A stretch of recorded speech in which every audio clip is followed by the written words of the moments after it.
but I will respect Islam. I respect Christianity.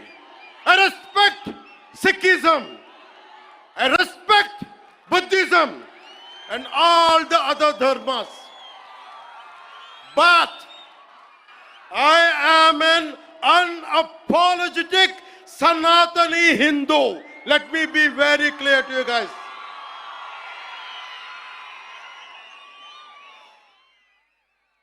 And I will also safeguard.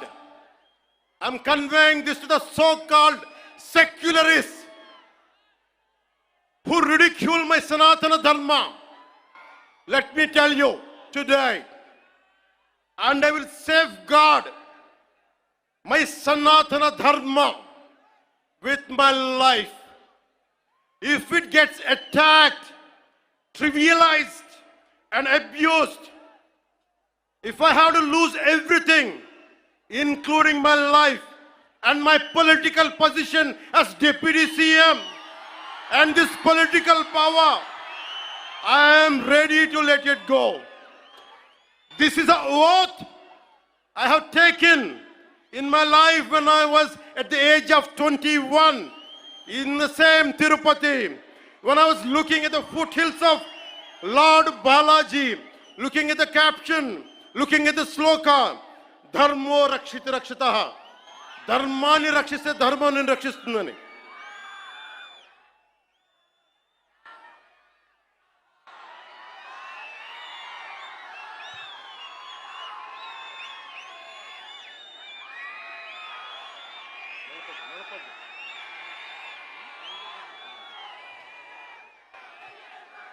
ఇక్కడున్న మీ అందరికీ తెలుసు, నేను ధర్మం పట్టుకొని నిలబడ్డాను ఇన్ని సంవత్సరాలు. ఎప్పుడు ధర్మం తప్పలా. ఇదే సభలు చేసేటప్పుడు నమాజ్ వినిపిస్తే ఆపేసి నా గౌరవాన్ని ప్రకటించిన వాడిని. ఒకటి కాదు, రెండు కాదు, అనేక పర్యాయాలు. నిన్న నా కూతుర్ని రష్యన్ ఆర్థడాక్సీ వాళ్ళ మదర్, రష్యన్ ఆర్థడాక్సీ చర్చికి సంబంధించిన వ్యక్తులు నా కూతుర్ని తిరుమల తీసుకెళ్తే, అది నేను ఇంట్లో పూజలు చేసినా కానీ ఇక్కడికి వచ్చి నేను నా చిత్తశుద్ధి చూపించాను. నా కూతురి చేత డిక్లరేషన్ ఇప్పించాను. నేను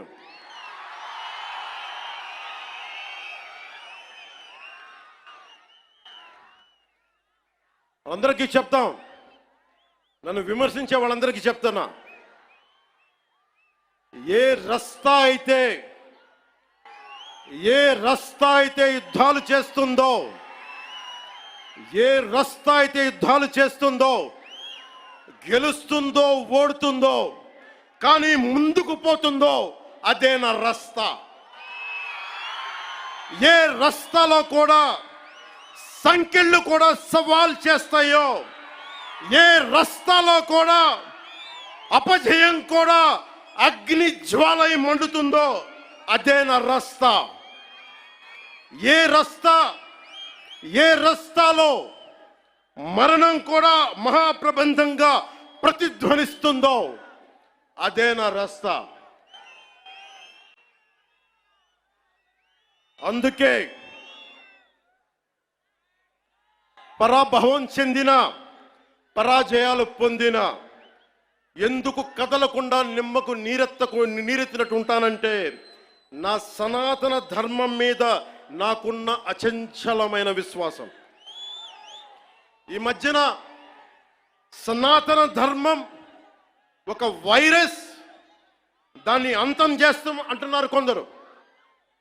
గతంలో శ్రీరామచంద్రుణ్ణి, మనందరం కొలిచే శ్రీరామచంద్రుణ్ణి కొన్ని దశాబ్దాల క్రితం పాదరక్షలతో కొడుతూ, చెప్పులతో కొడుతూ, ఊరేగింపుతో తీసుకెళ్లారు. మధ్యలో రామాయణం కల్పవృక్షం అని గొప్పగా చెప్తే, కాదు రామాయణం కల్పవృక్షం కాదు, రామాయణం విషవృక్షం అని అన్నారు. ఈ మధ్యలో రామతీర్థంలో శ్రీరామచంద్రమూర్తి విగ్రహం తల నరికేస్తారు.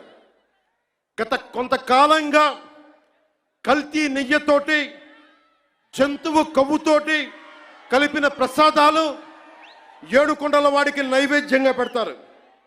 అదే ప్రసాదాలు ఆంధ్రప్రదేశ్ నుంచి 1,00,000 లడ్డులు చేసి ఆ కల్తీ నెయ్యితోటి అయోధ్య రాముడికి పంపిస్తారు. దేశ ప్రతిపక్ష నాయకుడు అయోధ్య రామాలయాన్ని ప్రారంభోత్సవాన్ని నాచ్ గానా నాచ్ గానా నాచ్ గానా సభగా చెప్తారాయన. మా మనోభావాలు దెబ్బతిన్నావు. When the honorable opposition leader Sri Rahul Gandhi says Ayodhya ceremony, when he compares to it as a Nachigan Sabha, none of the Sanatani Hindus should not get hurt. We have to be happy about it. And you want the votes of all the Sanatani Hindus to get into the power, to be a political leader, to be in the opposition. And you want all the votes of Sanatani Hindus. But you don't respect Lord Rama.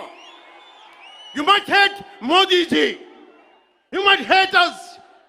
But don't you guys dare to talk about Lord Sri Rama.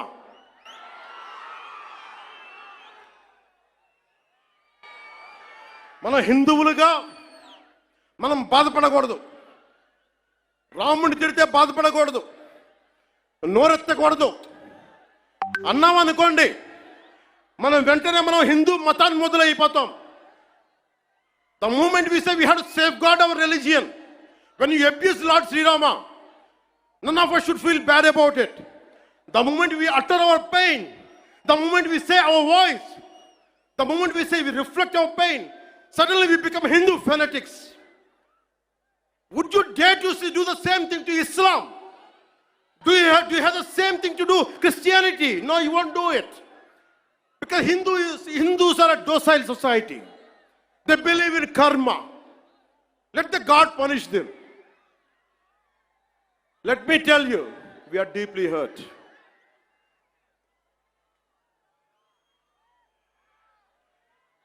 అంటే వీళ్ళు ఎవరినైనా ఏదైనా తిట్టొచ్చు, కానీ మనకు బాధపడే హక్కు లేదు. బాధని వ్యక్తపరిచే హక్కు అంతకన్నా లేదు.